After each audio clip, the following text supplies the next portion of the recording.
ఓం నమో శ్రీ లక్ష్మీ వెంకటేశ్వరాయ. శ్రీ మహాగణాధిపతయే నమః. వ్యాసం వసిష్ఠ నప్తారం శక్తే పౌత్రమకల్మషం పరాశరాత్మజం వందే సుఖతాతం తపోనిధిం. ప్రేక్షకుల నమస్కారాలు తెలియజేస్తూ మనం ఈ వారం రాశి ఫలాలు తెలుసుకుందాం. జూలై 26 నుండి ఆగస్టు 1 వరకు ఉన్న గ్రహాల యొక్క పరిస్థితిని అనుసరించి మనం రాశి ఫలాలు తెలుసుకుందాం. చంద్రుడు ధనస్సు, మకర, కుంభరాశుల్లో చంద్ర సంచారం.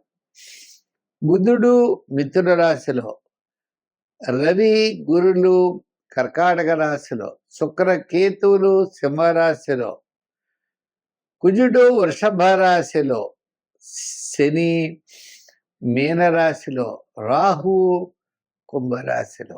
ఈ విధమైనటువంటి గ్రహముల యొక్క సంచారం ఉండడం వల్ల గ్రహాల యొక్క పరిస్థితిని అనుసరించి ఆయా రాశుల వారికి ఎలా ఉంటుందనేటువంటి విషయాన్ని మనం తెలుసుకుందాం.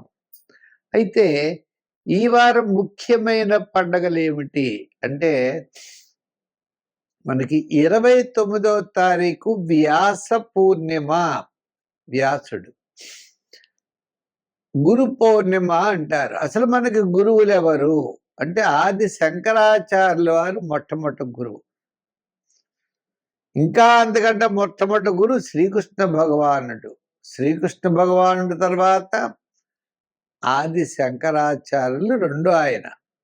మూడో గురువు ఎవరు? వ్యాసుడు. ఈ ముగ్గురే మనకి గురువులు అట. మిగిలిన వాళ్ళంతా గొప్పవాళ్లే, కానీ గురుత్వం అనేది ఈ ముగ్గురికే ప్రతిపాదించబడినది. ఎందుచేత శ్రీకృష్ణ భగవానుడు ఆది గురువు, అందరికీ భగవద్గీత లాంటిదంతా ఆయన బోధించాడు. రెండోది ఆది శంకరాచార్యుల వారు అందరికీ అందించాడు ఇది.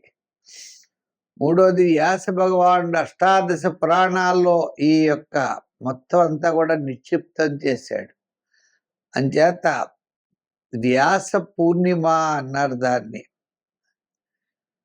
అదే గురు పూర్ణిమ అని ఆ గురువుని మనం నమస్కారం చేస్తే ఆ శ్రీకృష్ణ భగవానుడు త్రిలోకాధిపతి, సమస్తమైన భువనాన్ని కూడా ఆయన శరీరంలో ఇముడ్చుకుని ఈ లోకాన్ని విస్తరింపజేస్తూ లోకాన్ని సన్మార్గంలో నడిపించేటువంటి మహానుభావుడు శ్రీకృష్ణ భగవానుడు.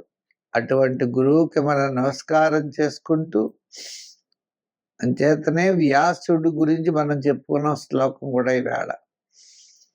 అటువంటి వ్యాస భగవానుడికి నమస్కారము, ఆది శంకరాచార్యుల వారికి నమస్కారం తెలియజేస్తూ మనం ఈ వారం రాశి ఫలాలు ప్రారంభిద్దాం. మిథున రాశి. ఈ మిథున రాశి వారికి చంద్రుడు సప్తమ, అష్టమ, నవమ స్థానాల్లో సంచారం. బుధుడు ఆ వారి రాశిలోనే ఉన్నాడు. ద్వితీయంలో శుక్రుడు ఉన్నాడు. ఆ గురులు ఉన్నారు. గురుడు, రవి. అత్యద్భుతమైనటువంటి యోగం. కుటుంబార్థిక సంతానపరమైన వ్యవహారాలు బాగుంటాయి. రవి ద్వితీయంలో ఉండడం వలన ఆత్మస్థైర్యం తగ్గుతుంది.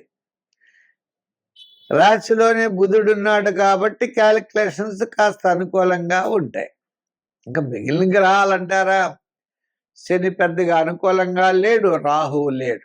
మిగిలిన గ్రహాలన్నీ ఏమీ అనుకూలంగా లేవు, కానీ ఒక్క గురుడు మాత్రం అనుకూలంగా ఉండడం చేత కొన్ని ముఖ్యమైన వ్యవహారాలు తప్పనిసరిగా మనం విజయం సాధిస్తాము.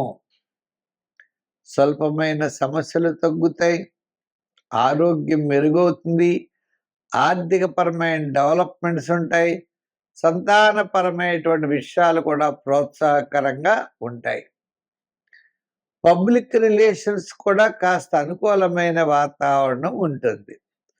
ఉద్యోగంలో బాగుంటుంది. విద్యార్థులకి మంచి అవకాశాలు లభిస్తాయి. రాజకీయ నాయకులకు కూడా మంచి అభివృద్ధి అనేది కంపల్సరీ. చాలా కాలం నుండి ఉద్యోగ విషయం కానీ, వివాహాది విషయములు, ఓ గృహము, ఓ స్థలము, ప్లాటు కొనుక్కునే విషయాలు, కాస్త అభివృద్ధి అంటే రాబోయే ఆగస్టు నెల శ్రావణ మాసం అనుకూలంగా ఉంటుంది కాబట్టి దానికి తగ్గట్లుగా ప్రయత్నాలు ఇప్పటి నుంచే మీరు ప్రారంభించే అవకాశాలు ఉన్నాయి. ఒక ముఖ్యమైన వ్యవహారం, ఒక ముఖ్యమైన వ్యక్తితో చర్చించేటువంటి అవకాశం కూడా కనపడుతుంది. ఏదైనప్పటికీ వార ప్రారంభం చాలా అనుకూలంగా ఉన్నది. వారం మధ్యలో ఆరోగ్య సూత్రాలను పాటించాలి. వారాంతం ప్రయాణాదులు ఉండే అవకాశాలు ఉన్నాయి. మరి వృత్తుల పరంగా డెవలప్మెంట్స్ బాగున్నాయి.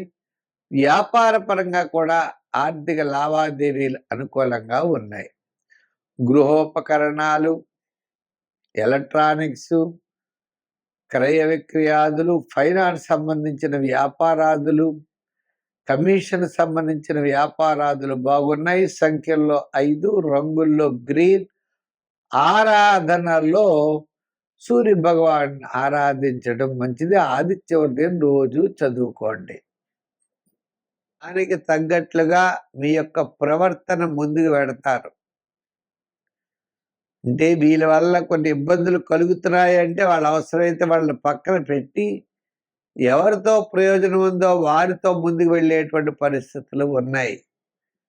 గతం కంటే మీలో ఒక మంచి మార్పులు, మంచి ఆలోచన, మంచి ప్రవర్తన, మంచి ప్రణాళికలు అనేటువంటి వాటిని ముందు వేసుకుని ముందు ప్రయాణం చేసే అవకాశాలు ఉన్నాయి. సంఖ్యల్లో 3, రంగుల్లో గోల్డ్ కలర్. మరి ఆరాధనలో ఏం చేస్తే బాగుంటుందంటే శనివారనేమో శని భగవాను పూజించడం. ఓం శం శనైశ్చరాయ నమః శని మంత్రం చేయడం, శనివార నియమం చేయడం, అలాగే కాకులకి ఆహారం పెట్టడం, చేవలకు పంచదార పెట్టడం, జమ్మి చెట్టు ఉంటే ప్రదర్శనాలు చేయడం, ఇటువంటివన్నీ కూడా చేయడం ద్వారా మీకు మంచి ఫలితాలు లభిస్తాయి. స్వస్తి. అయితే మా యూట్యూబ్ ఛానల్ పుల్లెల సత్యనారాయణ అనే యూట్యూబ్ ఛానల్ ఉంది. దాన్ని చూడండి. దాంట్లో భాగవతం పెడుతున్నాం. అనేక రకాలైనటువంటి వీడియోస్ అన్ని కూడా మేము పెడుతున్నాం. అంటే భాగవతంతో పాటు వార ఫలాలు, మాస ఫలాలు, షార్ట్స్, ఇటువంటివన్నీ కూడా ఉంటాయి. కాబట్టి తప్పనిసరిగా వాటిని మీరు ప్రతి ఒక్కరికి షేర్ చేయండి, లైక్ చేయండి. భాగవతం మీరు వినండి, అందరి చేత వినిపించండి, తరించండి. సర్వే జన సుఖినో భవంతు. స్వస్తి. మళ్ళా వచ్చే వారం కలుసుకుందాం.